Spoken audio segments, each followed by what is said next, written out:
My name is Charles Stockman, and for the better part of a decade, I ceased to be a person. I became a signature. I became a terrifying rumor in boardrooms from Singapore to Frankfurt. I was the unseen force that merged shipping lanes in the South China Sea and dissolved failing tech startups in Silicon Valley, absorbing their assets like a whale swallowing krill. I missed my 55th birthday in a negotiation room in Zurich. I missed my 60th on a red-eye flight between Tokyo and New York. I missed the funeral of my late wife, Eleanor, because I was finalizing the acquisition of a lithium mine in Nevada that would secure the family fortune for the next 3 generations. That decision haunts me still. The silence of the hotel room that night, the glass of scotch in my hand, and the knowledge that I had traded my last goodbye for a portfolio boost. But I told myself it was for them. For Linda. And, most importantly, for Leo. The photograph was taped to the inside of my briefcase, right next to my passport. It was a grainy printout of a digital file Linda had sent 7 years ago. A toddler with messy blonde hair and bright, inquisitive eyes, holding a plastic shovel on a beach. That photo was my anchor. When the loneliness of the expatriate life threatened to drown me, when the endless cycle of hotels and meetings made me question my sanity, I looked at that boy. I was building this for him. I was the provider I had failed to be for Linda. I was going to give him the world. When the wheels of my Gulfstream finally touched down on the private tarmac outside of Boston, I felt a weight lift off my chest that I hadn't realized I was carrying. I was 68 years old. I had cashed out. The logistics empire was now running on autopilot, managed by a board of sharks I had trained myself. I was done. I was going to be a grandfather. I had fantasies, cliched but desperate, of what that would look like. I wanted to build tree houses. I wanted to buy him his first suit. I wanted to sit on a porch and explain to him how compound interest works, not because he needed the money, but because he needed the discipline. My driver, a stoic man named Henderson who had been with me since the 90s, took my bags. "Home, sir?" he asked. "Home, Henderson," I said, the word tasting strange on my tongue. The estate was a Georgian revival mansion I had purchased for Linda 10 years ago, located in the quietest, most exclusive enclave of the state. I sent the checks to maintain it. Astronomical sums for landscaping, staffing, and repairs. I expected a fortress of solitude and beauty. As the car crunched up the gravel driveway, however, I noticed the cracks. The hedges were overgrown, wild tendrils of ivy choking the brickwork. The fountain in the center of the circular drive was dry, its basin filled with dead wet leaves. It didn't look lived in, it looked occupied. Linda met me at the door. She was 40 years old now, but she looked 10 years older. She was wrapped in a cashmere cardigan that looked expensive but stained. Her hair, once the same vibrant blonde as her mother's, was brittle and pulled back into a severe, messy bun. But it was her hands that gave her away. They were shaking. Not a tremble of excitement, but the rhythmic, uncontrollable tremor of a nervous system frying under the influence of chemical anxiety. She was holding a glass of white wine. I checked my watch. It was 11:15 a.m. "Dad?" she breathed, forcing a smile that didn't reach her eyes.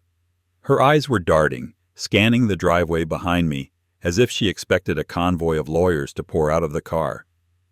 "Linda," I said, stepping out. I opened my arms. She hugged me, but her body was rigid. She smelled of expensive perfume layered heavily over the stale scent of yesterday's wine and something else, something acrid and sweet.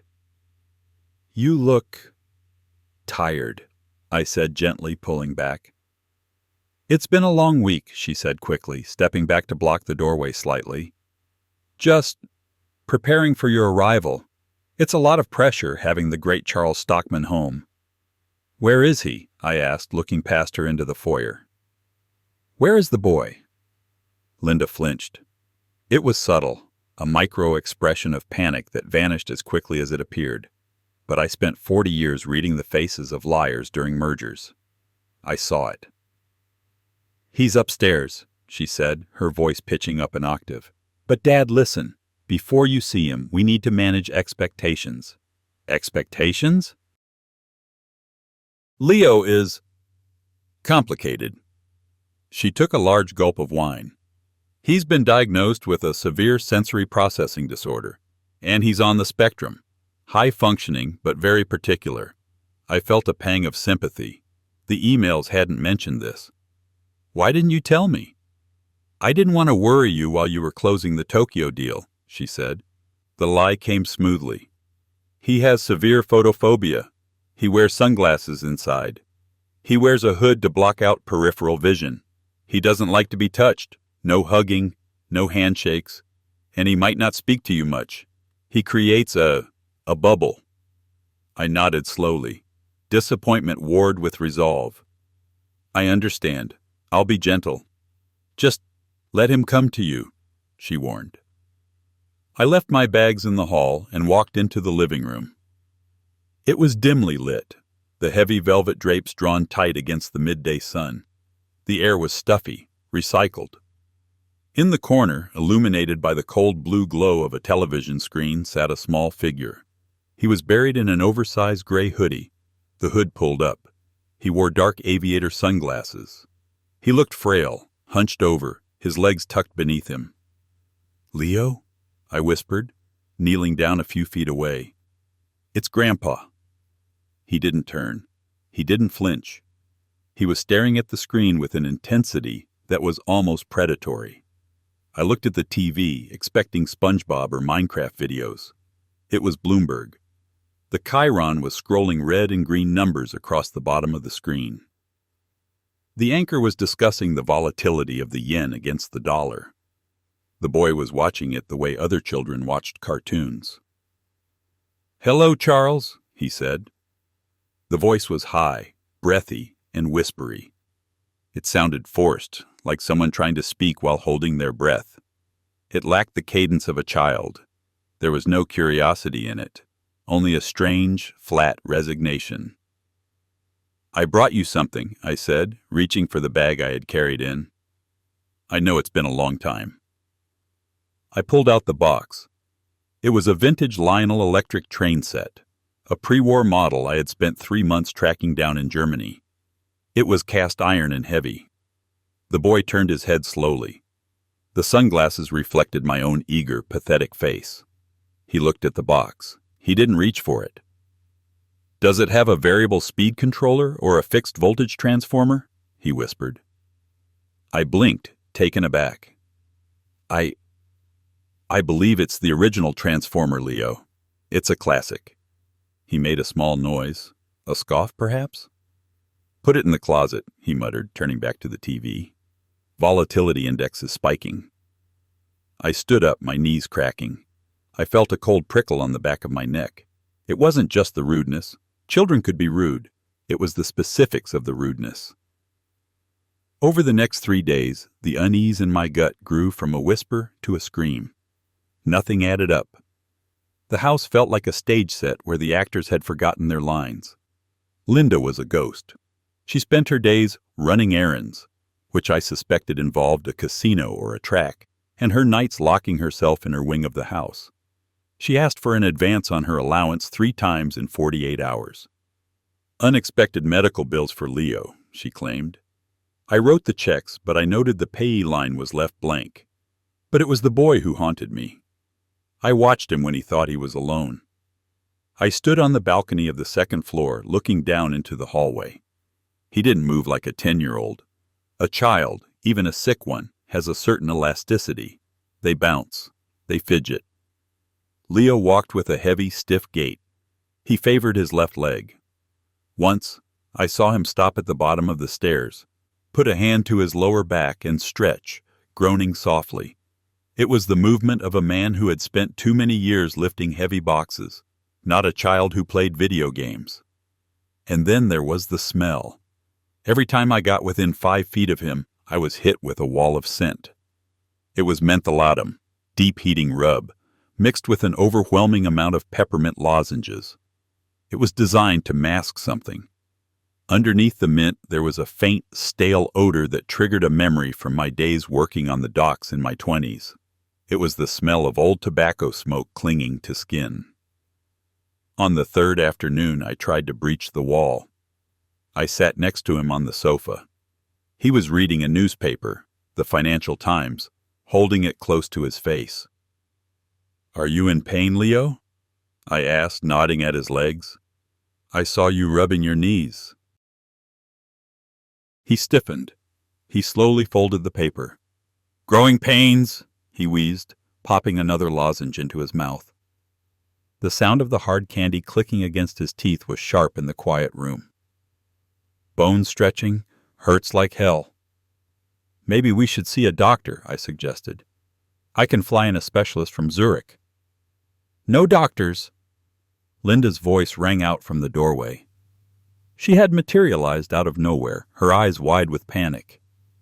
"He has a phobia, Dad. You can't just spring that on him." Leo didn't look at her.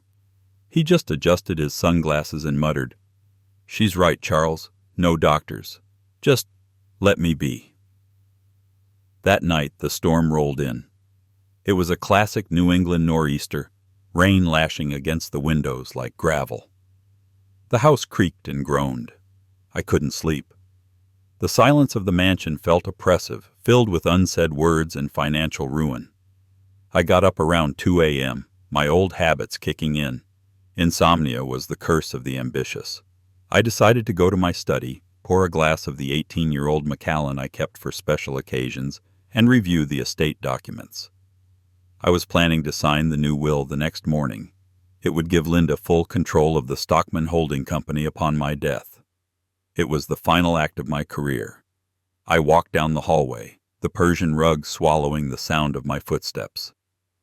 I had learned to move silently during my time in corporate intelligence in the 80s, where silence was often worth more than gold. The door to the study was ajar.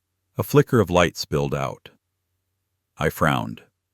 I was the only one who used that room. Linda avoided it because it smelled of my leather books. Leo avoided it because, well, Leo avoided everything. I pushed the door open, inch by inch. In the semi-darkness of the room, illuminated only by the moonlight cutting through the rain-streaked bay window, I saw a silhouette. It was the boy. He was standing with his back to me, looking out at the storm. The hood was down for the first time. His hair was thinning in a way that seemed impossible for a child. In one hand, he confidently held my crystal tumbler, filled with 3 fingers of my 18-year-old single malt. With the other, he was reaching into the mahogany humidor on my desk. I watched, frozen, as he selected a Cohiba Behike, rolled it between his fingers to check for freshness, and snipped the end with the cutter I kept in the top drawer. His movements were not tentative. They were practiced. They were ritualistic. He lit the cigar, the flare of the lighter illuminating a face that was shadowed and hard. He took a long drag, his shoulders relaxing as the smoke filled the air. "Babe, leave the delivery in the kitchen," he rasped. My blood ran cold. The voice did not belong to the whispery, high-pitched child I had been living with for 3 days. It sounded like a tired dock worker who had smoked 2 packs a day for 20 years. It was a baritone rumble, thick with gravel and cynicism. He didn't even turn around. He swirled the whiskey in the glass. "And take your tip from the coffee table. And shut the door, will ya? There's a draft that's killing my sciatica." I stood there for a heartbeat, the reality of the last 3 days shattering in my mind. The gate, the smell, the financial news, the refusal to see doctors. I reached out and flipped the light switch. The sudden brightness flooded the room, reflecting violently off the leather-bound books and the cut crystal decanters. It stripped away the shadows, leaving no place to hide. The boy spun around. The movement wasn't the startled jump of a child caught stealing a cookie. It was the tactical pivot of a man caught in a compromising position. The heavy crystal glass slipped from his small, childlike hand. It hit the parquet floor with a wet, heavy crash, shattering into 1,000 diamonds and sending 18-year-old amber liquid splashing onto the Persian rug. For a second the silence was absolute. The rain lashed against the window behind him, but inside the air was dead still. We just stared at each other. Me, a successful tycoon in a silk robe who had crushed competitors across 3 continents. And him, a figure in dinosaur pajamas holding a Cuban cigar, possessing the eyes of a weary old man. Then he sighed. His shoulders slumped, not in fear, but in resignation. It was the body language of a man who had just missed the last train home after a double shift. He reached for the cigarette lighter on the desk openly, picked it up, and looked me dead in the eye. "Yeah, Gramps," he said, his voice deep, gravelly, and utterly devoid of the high-pitched whisper he had used for 3 days.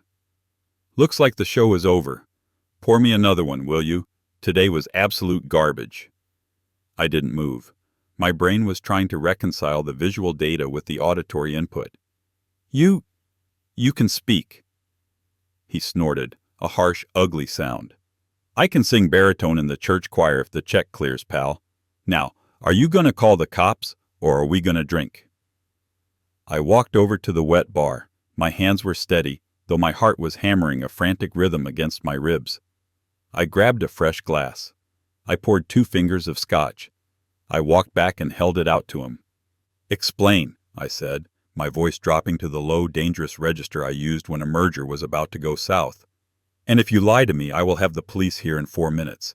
I have the commissioner on speed dial."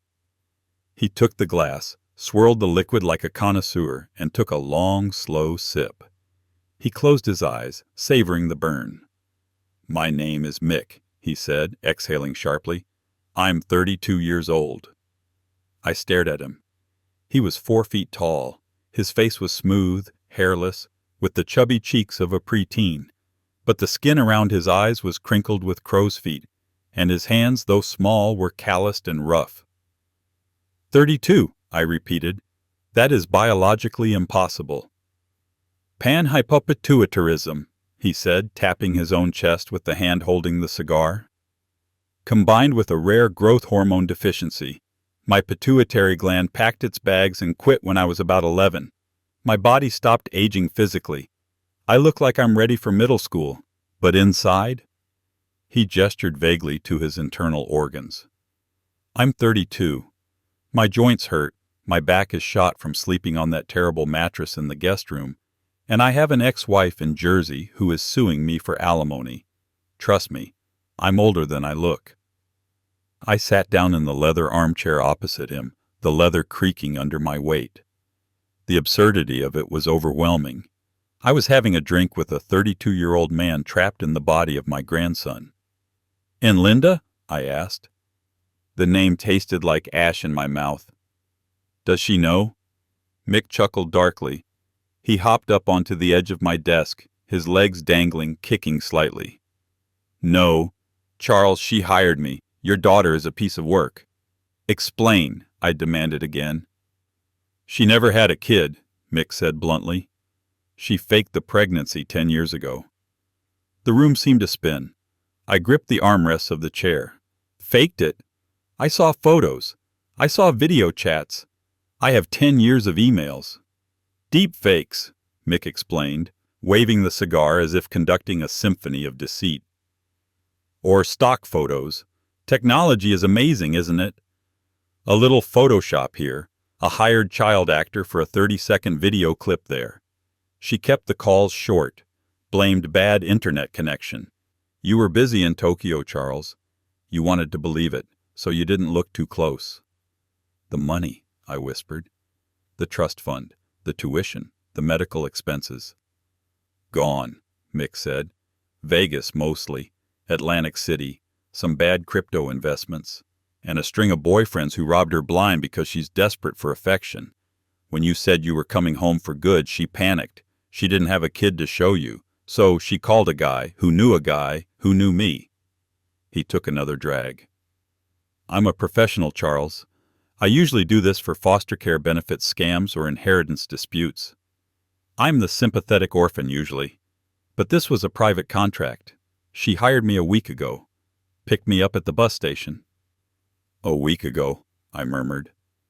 She's paying me 10 grand to play Leo for a week until you sign the new will and leave for Europe or die, whichever comes first, he continued. But honestly, she's a nightmare. She treats me like a dog. She makes me eat that gluten-free mush, won't let me smoke, and screams at me if I break character for a second. The woman is unhinged. I looked at this man, this grifter, this fraud, and I felt a strange sensation. It wasn't anger at him. He was a mercenary. He was providing a service, however illicit. He was honest about his dishonesty. He was a businessman in his own twisted survivalist way. My anger, cold and sharp as a scalpel, was reserved entirely for the woman sleeping upstairs. The woman who had played on a father's love, who had monetized my guilt, who had invented a human being to fund a gambling addiction. I looked at the documents on my desk. The will I was planning to sign the next morning. It would have given Linda control of the entire holding company. I thought of the sensory processing disorder, the photophobia. All lies designed to keep me from looking too closely at Mick's face, to keep me from realizing he was wearing a disguise. "Mick," I said quietly. "Yeah, boss?" he asked, exhaling a cloud of blue smoke toward the ceiling. "How would you like to double your fee?" Mick paused. He lowered the glass. He peered at me over the top of his aviator sunglasses, which he had pushed up onto his forehead. "I'm listening." "I want you to help me," I said. "We are going to finish this charade, but we are going to do it my way. I am going to teach my daughter a lesson about liquidity and liability." Mick grinned. It was a wolfish grin, full of teeth. "Now you're speaking my language, Charlie. What's the play?" "The play," I said, standing up and walking to the window, "is that we are going to give her exactly what she wants. She wants a difficult, special needs child. We are going to give her the most difficult child on the planet. And then we are going to break her." The next morning, the atmosphere in the house was tense. The storm had passed, leaving behind a gray, washed-out sky. I found Linda in the kitchen, aggressively whisking eggs. She looked hungover. "Good morning, Dad," she chirped, wincing at the sound of her own voice. "Did you sleep well?" "Like a baby," I lied. "And Leo, how is he?" "Oh, he's having a bad morning," she said, looking at the ceiling. "Very sensitive today. I told him to stay in his room until he felt better." "Nonsense," I said, pouring myself a black coffee. "I spoke to him through the door. I think we made a breakthrough. In fact, I want to take him for a drive. I want to bond with him one last time before I review the final estate paperwork this afternoon." Linda froze. The whisk stopped moving. "A drive? Dad, I don't think that's a good idea. The car motion?" His inner ear. "We'll take the rolls," I said firmly. "The suspension is like a cloud. It will be fine. Get him ready. We leave in 20 minutes. She couldn't say no. Not with the estate paperwork looming in the afternoon. She was trapped by her own greed. 20 minutes later, we walked out to the circular driveway where my vintage Phantom was parked. It was a beast of a car. A 1960s model, worth $500,000, pristine and intimidating. Linda stood on the porch, hugging her cardigan around herself, watching us like a hawk. Mick walked out of the house. He was back in costume, the hoodie, the sunglasses, the shuffling walk. But as he passed me, he winked behind the dark lenses. I opened the passenger door. "Hop in, Charles," Mick whispered under his breath. I sat in the passenger seat. Linda's eyes widened on the porch. She took a step forward, her hand going to her mouth. "Dad," she called out, her voice trembling. "What are you doing? Why are you sitting there?" I ignored her.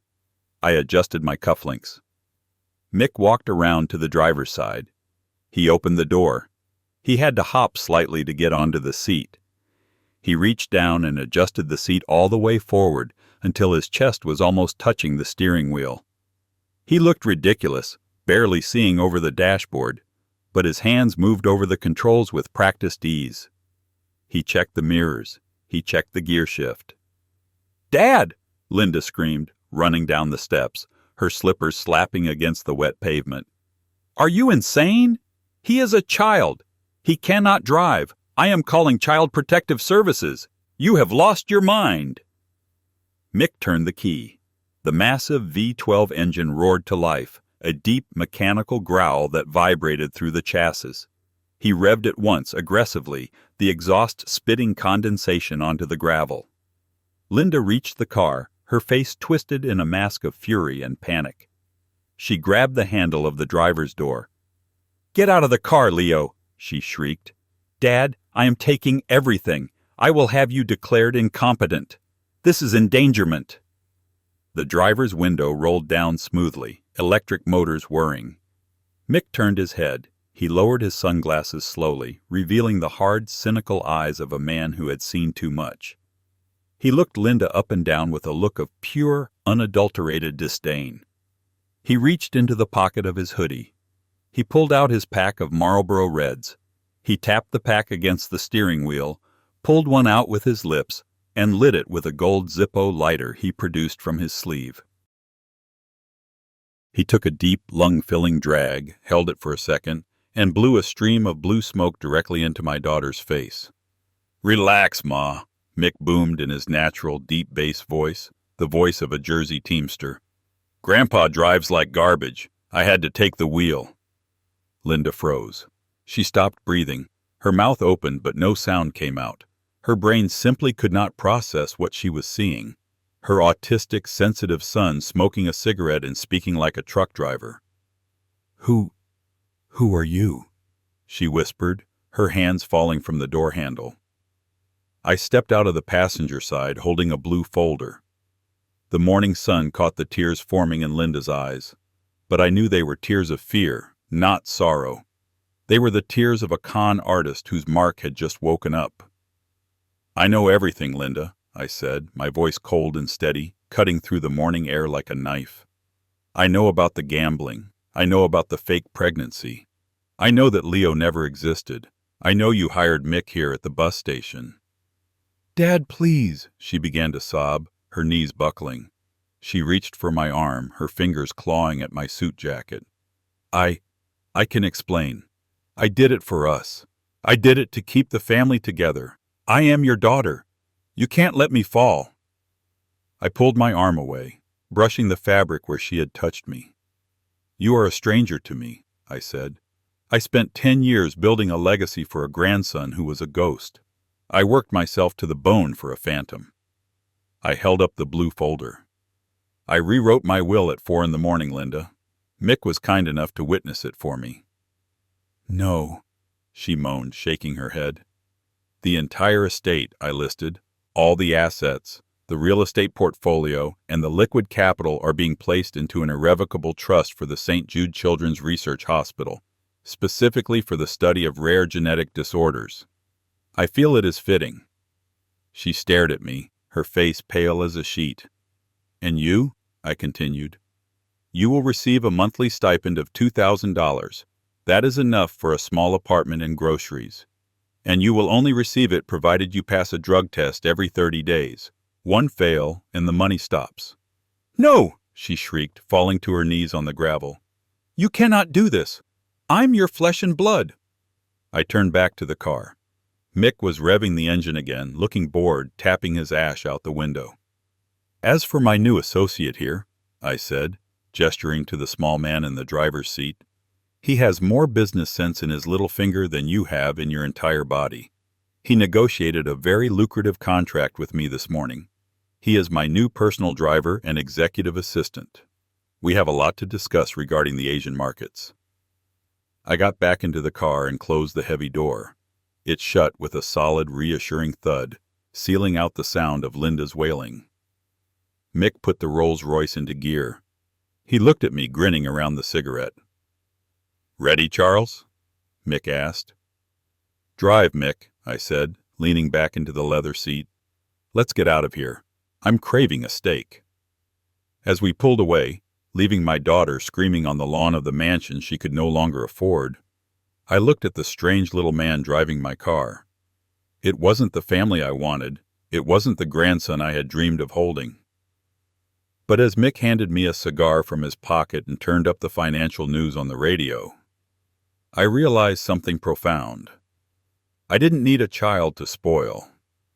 I needed a partner. And for the first time in 10 years, I finally had someone honest to talk to. Blood makes you related, but loyalty makes you family. And sometimes, you find loyalty in the strangest of places. We drove in silence for the first 20 miles, the Rolls-Royce gliding over the asphalt like a ship cutting through calm waters. The world outside the tinted windows was a blur of New England greenery, but inside the cabin, the air was thick with the scent of liberation. We stopped at Delmonico's, an institution of red meat and old money near the city limits. I hadn't made a reservation. I didn't need one. But the maitre d' nearly swallowed his tongue when I walked in accompanied by a 4-foot-tall figure in a hoodie and aviator sunglasses who walked with the swagger of a heavyweight champion. "A table for 2, I commanded. "And bring the wine list, the real one." "And a booster seat," Mick added, deadpan. The maitre d' froze. "I'm kidding, pal," Mick growled, removing his sunglasses to reveal those weary, cynical eyes. "Just a chair. And if you have a cigar menu, bring that too." We sat in a corner booth. The patrons stared. Let them stare. I was Charles Stockman, and for the first time in years I was enjoying the spectacle. Over a pair of dry-aged ribeyes, medium rare, we hammered out the details of our arrangement. Mick wasn't just a driver. He was a survivor. He had spent his life navigating the underbelly of the system that I ruled from the top. He knew how grifters thought because he was one. He knew how to spot a lie because he had told thousands of them. "You need a consigliere, Charles," Mick said, cutting his steak with surgical precision. "You've got a board full of Ivy League yes-men who wouldn't know a hustle if it bit them on the nose. They look at spreadsheets. I look at hands. I look at sweat." "And what do you want in return?" I asked, sipping a vintage Cabernet. "Besides the salary." "Respect," Mick said, pointing his fork at me. "And health insurance. Dental is non-negotiable.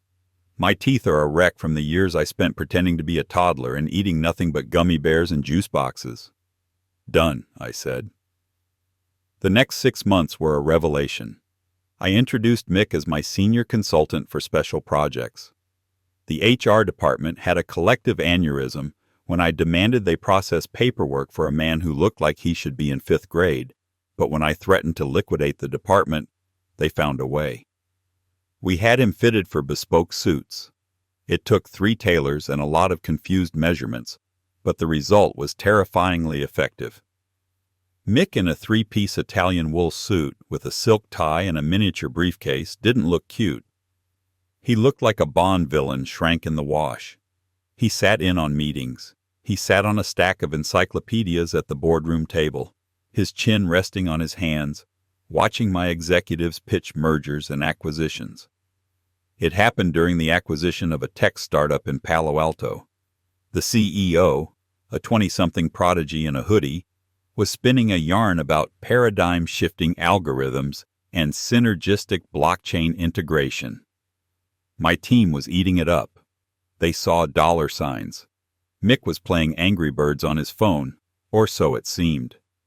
Suddenly the young CEO stopped. Is the kid with you?" he asked, chuckling nervously. "Bring your grandson to work day?" Mick didn't look up. "Keep talking, Zuckerberg. I'm listening." The CEO faltered. "Right. Well, our user base has grown 400% in the last quarter." "Lie," Mick said. The room went silent. Mick put the phone down. He looked the CEO in the eye. "You're sweating on your upper lip, but the AC is set to 68. You keep touching your nose. And you've glanced at your lawyer 4 times in the last 2 minutes whenever you mentioned user retention." Mick hopped off his chair. He walked around the table, the heavy thud of his dress shoes echoing in the silence. "You're cooking the books," Mick stated flatly. "You're buying traffic from bot farms in Southeast Asia to inflate your numbers before the buyout." I know the look. I used to run a 3-card Monte game in Times Square. I know a hustle when I see one. The CEO stood up indignant. This is preposterous. I won't be insulted by a child. He's not a child, I said, leaning back in my chair and tenting my fingers. He's the guy who just saved me $300 million. The deal is off. We walked out. Later, our forensic accountants confirmed Mick was right. The user base was 90% bots. Mick had saved the company a fortune simply by reading the room. But the past has a way of clawing at your ankles, no matter how fast the car is. Linda didn't go quietly into the night. 3 months after I cut her off, I was served with papers. She was suing for competency. She claimed I was suffering from dementia, that I was being manipulated by an unknown minor, and that she, as my next of kin, needed to take control of the estate to protect me.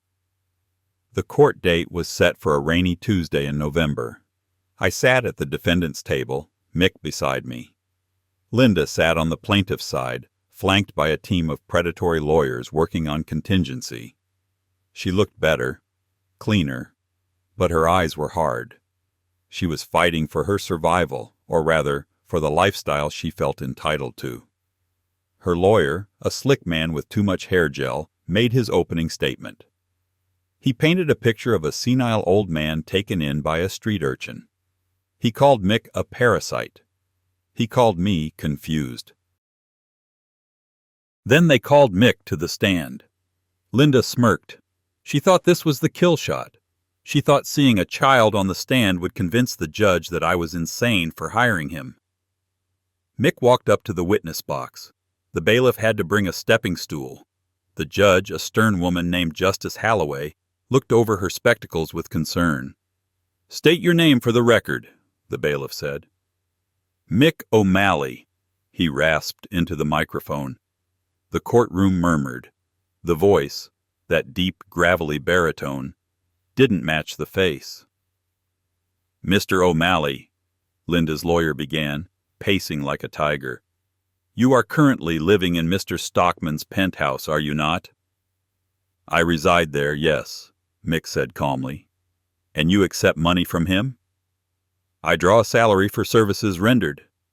"Services?" The lawyer laughed mockingly. "What services could a child possibly provide to a multinational logistics firm?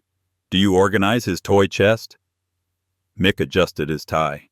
He leaned into the microphone. "I analyze risk assessment profiles for high-yield mergers," Mick said, his voice level and professional. "I oversee the vetting process for executive hires. And, regarding the plaintiff, I was the one who uncovered the 7 separate bank accounts she was using to launder the money she stole from her father's trust fund." Linda gasped. Her lawyer froze. "Objection!" the lawyer shouted. "Overruled," Judge Halloway said, leaning forward. "Continue, Mr. O'Malley." Mick pulled a folder from his jacket pocket. "I have here the transaction logs. The dates coincide perfectly with the medical emergencies Linda claimed her son Leo was having. The gambling debts in Atlantic City. The purchase of a Porsche she registered in her boyfriend's name. It's all here, Your Honor. I may look like I belong on a playground, but I assure you my forensic accounting skills are very adult." He handed the folder to the bailiff. The silence in the courtroom was deafening. Linda's face had drained of all color. She looked from Mick to me, and for the first time, she saw us not as a father and a fake grandson, but as a unified front. A fortress she could not breach. The judge reviewed the documents for a long, agonizing minute. Then she looked up at Linda. "Ms. Stockman," the judge said, her voice icy, "this lawsuit is dismissed with prejudice. Furthermore, I am forwarding these documents to the district attorney's office. You won't be fighting for an estate, you'll be fighting for your freedom." Linda screamed. It was the same scream she had unleashed on the driveway, a sound of pure, entitled despair. As the bailiffs escorted her out, she locked eyes with me. "He's a monster!" she shrieked, pointing at Mick. "He's a freak!" I stood up. I buttoned my jacket. "He is my partner," I said loud enough for the gallery to hear, "and that is more than you ever were." We walked out of the courthouse into the crisp autumn air. The paparazzi were there, flashing bulbs popping. Tycoon and tiny advisor win big, the headlines would read. We got into the back of the waiting Rolls-Royce. Mick sighed and loosened his tie. Rough day at the office, he muttered, reaching for the hidden compartment where we kept the scotch. You did well, Mick, I said, taking the glass he offered. Very well. She's your daughter, Charles, he said softly, looking at me with a rare expression of empathy. You okay? I looked out the window at the gray city skyline. Was I okay? I had just sent my own flesh and blood to face criminal charges. I had dismantled the last remnant of my biological legacy. By all accounts, I should be broken. But I looked at the man beside me, a 32-year-old man in a child's body, who had lied to get into my house but had told the truth every day since. A man who had no reason to be loyal to me other than the fact that I treated him with dignity. I'm fine, Mick, I said, and I meant it. I realized something today. What's that, boss? I spent my whole life worrying about who would inherit the empire, who would carry the name. I thought legacy was about DNA. I thought it was about bloodlines. I raised my glass. But legacy isn't what you leave behind for your family. It's who stands beside you when the storm hits. Mick grinned, clinking his glass against mine. To the storm, Charles. To the storm, Mick. We drank. The whiskey was smooth, warm, and tasted like victory. So, Mick said, pulling a file from his briefcase, I was looking at that shipping merger in Hamburg. I think the Germans are bluffing about their container capacity. Want to fly out tonight and squeeze them? I smiled. The jet was fueled. The world was waiting. And for the first time in a decade, I wasn't traveling alone. Drive, I told the chauffeur, to the airport. And as the car pulled away into the traffic, merging into the endless flow of the city, I knew that the ghost of Charles Stockman was gone. I was alive again. Please take a moment to subscribe to the channel and turn on notifications so you never miss a story. In the comments below, tell me, who is the most unlikely person you have ever trusted, and did they let you down? I read every single comment. This is Charles Stockman, signing off. My grandpa's worst really happened. I believe him. If you want more true tales like this, hit subscribe.